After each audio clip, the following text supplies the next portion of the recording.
Sungguh saya sudah punya pengalaman pribadi ketika saya pelayanan ada di Palembang tentang lagu ini. Satu gereja ada masalah ketika saya diminta berkhotbah. Ada masalah antara gembala dan jemaatnya. Saya bisa rasakan lagu ini punya kuasa yang luar biasa. Selesai khotbah, Tuhan menyatakan sesuatu di hati saya untuk buat semacam rekonsiliasi di antara jemaat ini, karena ada banyak provokator di antara jemaat ini. Sehingga gembala sama ibunya saya suruh ke depan, mereka semua bangkit, kita nyanyi ada sekitar 10-15 menit. Tiba-tiba roh jamah, mereka semua, mereka maju masing-masing ke depan, mereka saya berpelukan. Yang jemaat minta maaf, ada yang sampai rebah, ada yang gak kuat, segala macam. Akhirnya semua bisa menyatu kembali. Amin. Satu kata-kata yang bagus, semuanya ada di altar Tuhan, ada di depan. Mulai dan kembalinya dari altar Tuhan. Jadi mari kita belajar menghormati altar Tuhan, karena gak main-main. Siapapun yang di depan ini, apabila dia punya ketulusan dan kehendak Tuhan, jadi turun dari atas buat kita semuanya. Amin. Itu sebabnya dimanapun kita melayani, saya pun melayani dimanapun, sangat menghormati mimbar ini. Mimbar ini gak bisa main-main, karena yang keluar dari sini, memang saya manusia, tapi sepenuhnya kontrolnya dari atas. Amin. Kita nyanyikan lagi pujian ini, refrennya saja dengan setengah suara, sambil tutup mata, tapi kalau nggak tahu bisa lihat lagi, renungkan baik-baik.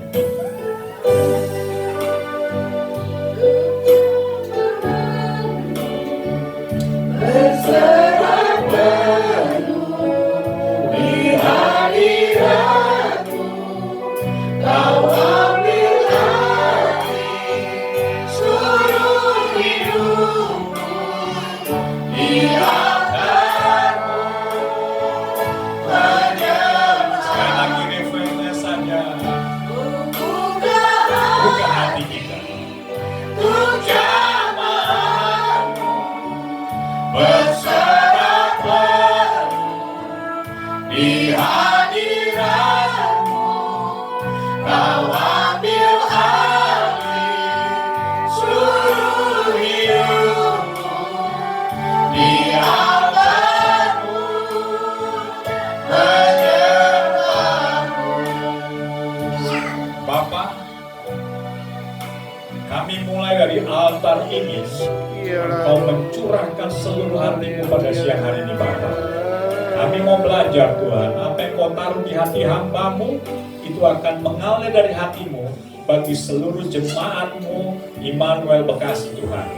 Kami yakin dan percaya, hari ini ada terobosan baru, hari ini ada satu tempat yang baru mereka akan dapati, Tuhan. Sebab kami tahu, Bapak, kami ada di altar-Mu. Kami serahkan seluruh hidup kami ada di altar-Mu. Terima kasih Bapa, terima kasih Tuhan Yesus. Kami mau dan kami haus, kami rindu untuk mendengar firman-Mu.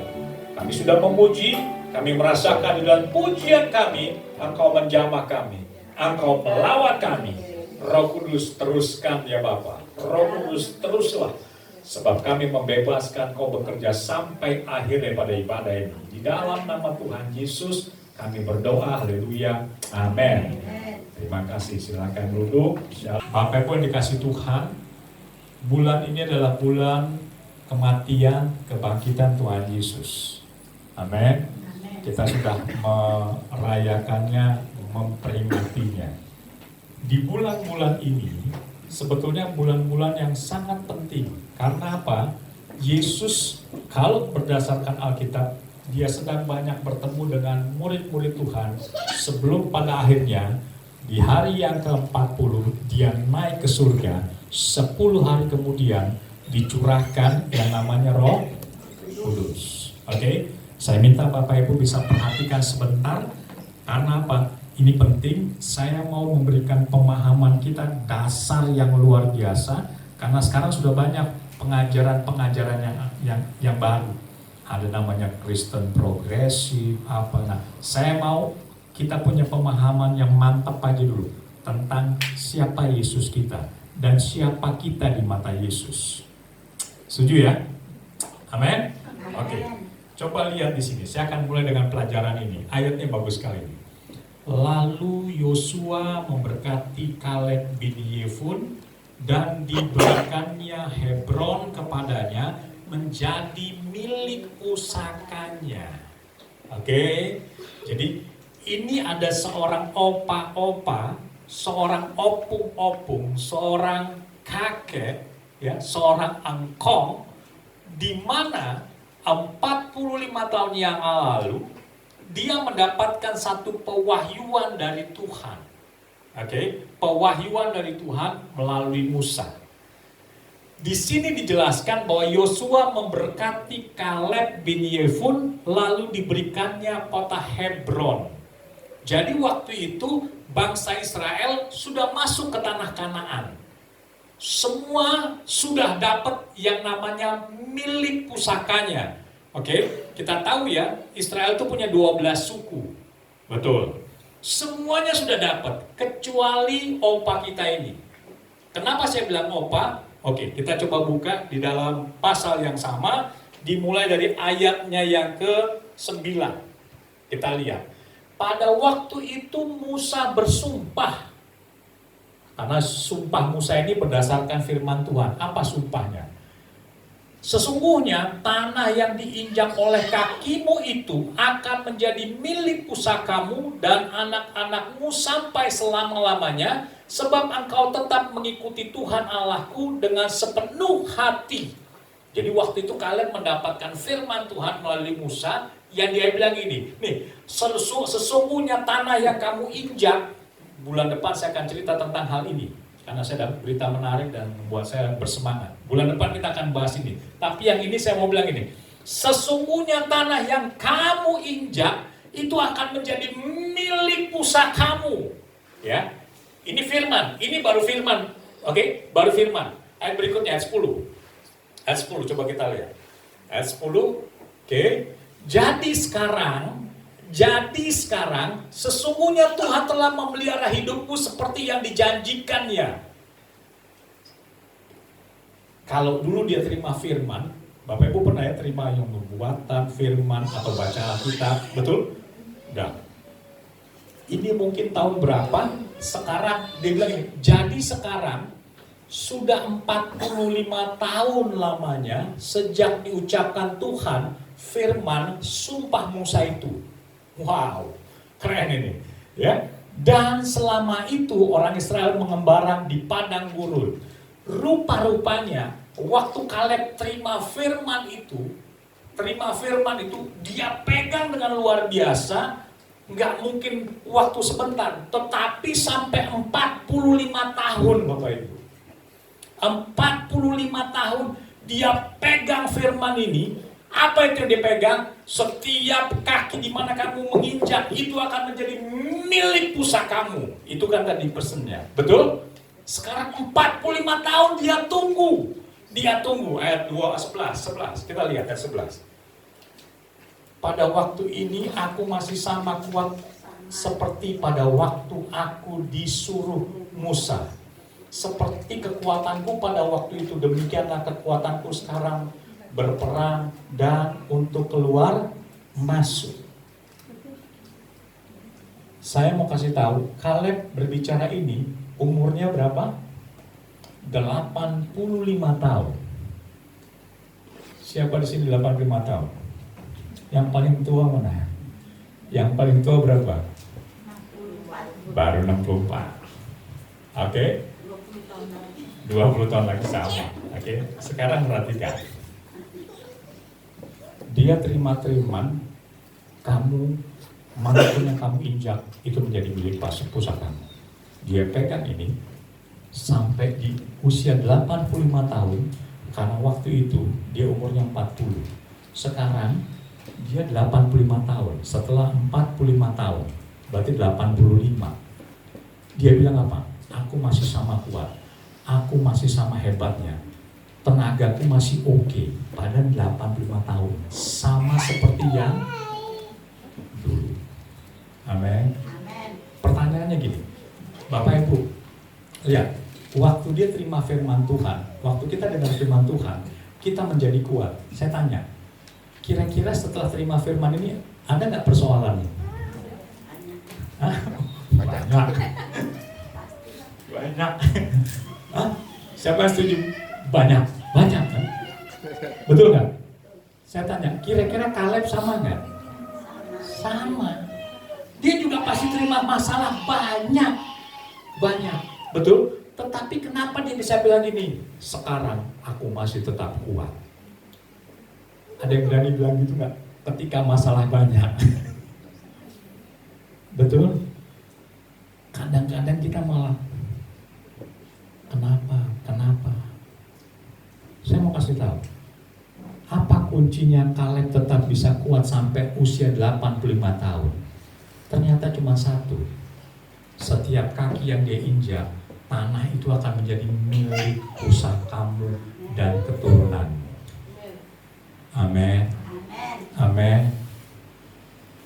Kita ini semuanya sudah diberikan Tuhan apa yang disebut milik pusaka. Ada ini sekarang enggak? Ya, sambil mendengar ada milik pusakanya di sebelah Bu Mary. Ya. Siapa itu? Cucu. Karena keturunannya, betul? Jadi semua Tuhan sediakan yang namanya milik pusaka. Amin. Amin. Oke, sekarang yang kita mau pelajari ya, Filia, filmnya udah siap. Matiin lampunya. Saya mau kasih tunjuk dulu, ada satu video. Oke, kita gelap-gelapan dikit. Tapi tangan tetap di tangan di situ ya, jangan kemana-mana tangannya ya. Kita lihat dulu sedikit ya.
At the cross I bow my knee.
seperti Kaleb bin Yefune.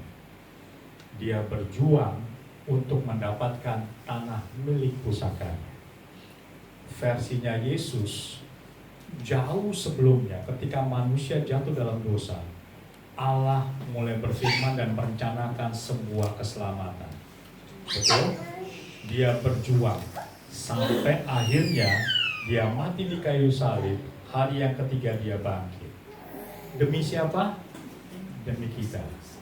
Kitalah yang disebut milik pusakanya Allah. Amin. Amin. Kita semua harus sadar. Kita ini bukan orang yang biasa-biasa. Kita ini milik pusakanya Tuhan. Kalau tidak, ngapain Yesus lakukan seperti ini buat kita? Sebentar kita akan belajar dan membuktikan bahwa kita memang milik pusakanya Allah Bapa di surga. Kenapa saya kasih ajak kita nonton ini? Supaya kita pulang dari tempat ini, jangan main-main lagi jadi orang Kristen. Tapi kita sadar betul siapa kita menjadi orang Kristen. Sebab waktu dia mati dan bangkit ini, karena dia tahu bahwa ada milik pusakanya Allah yang perlu direbut lagi. Karena kita tadinya dipenuhi dengan dosa, dikuasai oleh setan. Kata Allah, rebut itu kembali. Perjuangkan kembali, itu sebagai milik pusakaku, kata Tuhan. Sehingga Yesus diutus.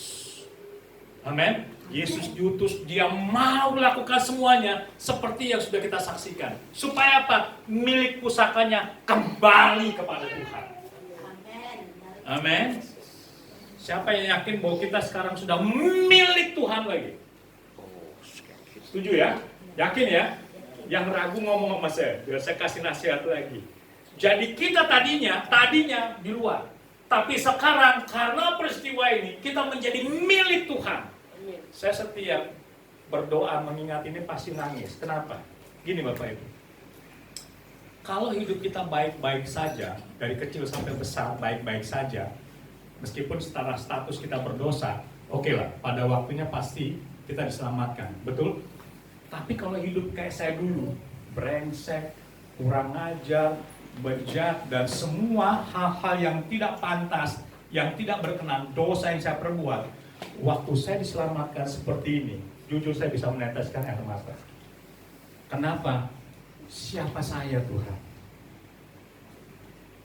Tapi Tuhan kok rela, mau menebus. Betul Bapak Ibu? Siapa kita? Dari pelajaran ini saya ingin supaya setelah pulang ini, jangan ada kita merasa bahwa saya ini siapa ya? Kenapa? Pelajaran ini saya ingin supaya kita sama-sama buktikan siapa kita di hadapan Tuhan. Kalau memang kita betul-betul milik pusakanya Tuhan, kita harus belajar. Kita harus paham. Betul? Amin? Amin? Oke, Filia, poin yang pertama bukan. Kita akan belajar. Poin yang pertama, 1 Korintus 6 ayat 20. 1 Korintus 6 ayat 20.